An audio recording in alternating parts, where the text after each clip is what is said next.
Daxlobet 1 საათის წინ გორბის კვლევა გავრცელდა 66% თბილისში კახი კალაძეს, 16.5 ლელოდან კუპრაძეს და 16 იაგო ხვიჩიას. თქვენი შეფასება როგორი არის აქ?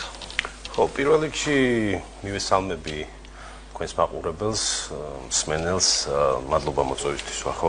რაც შეეხება კვლევებს და ზოგადად ორგანიზაცია გორბს, ჩვენ ხედავთ, რომ წლებია უკვე ეს ორგანიზაცია ოპერირებს ქართულ ეგრეთ წოდებულ ბაზარზე, სადაც ის არაერთ კვლევას ატარებს და ჩვენ ვნახეთ, რომ წინა საარჩევნო კვლევები ცდომილება მათი არის მაქსიმუმ 2-3%.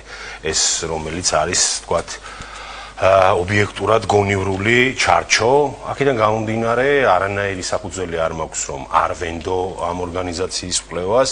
ეს ერთი ტექნიკური თვალსაზრისი და ზოგადად ჩემი წარმოდგენა და სუბიექტური აზრი ამ ორგანიზაციაზე, ხოლო რაც შეეხება რეალობას, ჩვენ ძალიან კარგად ვიცით, თუ რა მდგომარეობაა დღეს საქართველოში, პოლიტიკური სიტუაციას გულისხმობ და რამდენადაც ხა ობიექტურად ვამბობ, რამდენადაც ხა ვთქვათ ეს მოსაწონია ვინმესთვის ან არ არის მოსაწონი, დღეს ქართული ოცნება არის ერთადერთი პასუხისმგებლიანი პოლიტიკური ძალა, რომელიც აბსოლუტურად რაციონალურად წესისამებ, როგორც ცივილიზებულ სამყაროს შეშვენის ატარებს წინასაარჩევნო კამპანიას, აკეთებს ყველაფერს იმისათვის, რომ საკუთარ ამომრჩევამდე მიიტანოს ზუსტი გზავნილები და შესაბამისად შედეგიც ანალოგიური დგება, როგორც აქამდე ყოფილა.